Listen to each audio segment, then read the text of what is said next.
Assalamualaikum dan salam sejahtera. Okey, perkembangan buah durian ya setakat ni. Pokok blackthorn.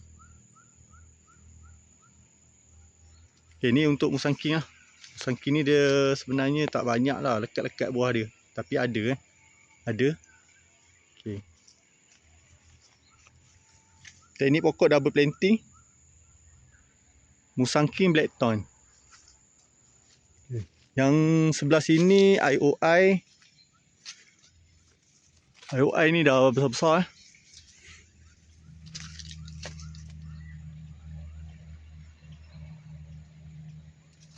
IOI dah besar-besar. 1 bulan lagi insya-Allah gugur. Cuma dekat kebun ni dia banyak peringkat. Saya ingat ada 5 peringkat lah buah yang akan datang. Dia gugur tak serentak kalau blackthorn saya macam ni.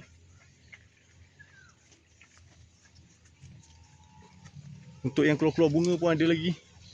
Banyak pokok yang baru kembang bunga. Lepas tu yang saiz macam ni pun banyak juga. Saya tengok-tengok ada kemungkinan start daripada ujung bulan 6. Okey, bulan 6 start gugur.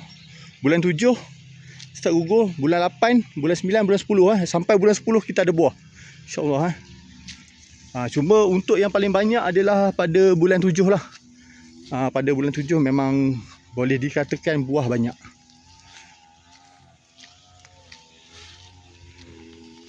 Yang ini langsung tak lekat. 1 biji pun tak lekat. Daripada 40 biji, saiz-saiz penumbuk semua gugur. Yang ini pun sama, tak lekat musangking. Yang paling banyak blackthorn, IOI.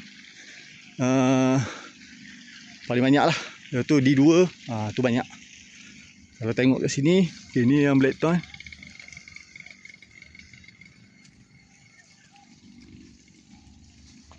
IOI. Dalam 40-50 biji lah satu pokok.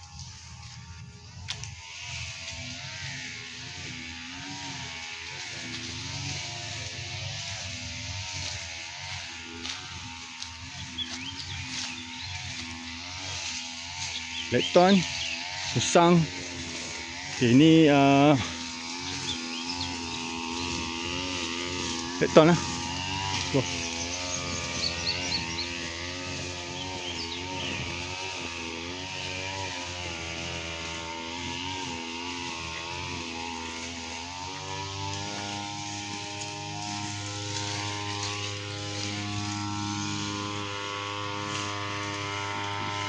Masih ada yang gugur lagi.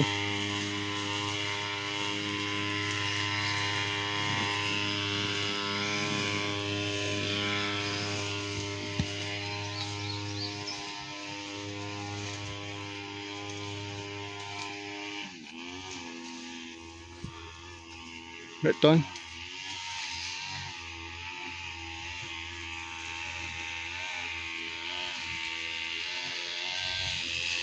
Paling syok sekali blackthorn lah. Banyak buah. Tak perlu cakap tu penjagaan yang rumit Dia simple-simple pun dah okey. Ni adalah sedikit-sedikit buahnya yang lekat, yang tinggal. Banyak yang gugur ni. Potong. Saya ingat dalam 15 biji tinggal. Daripada 200 biji tinggal 15 biji. Macam tu saja. Potong.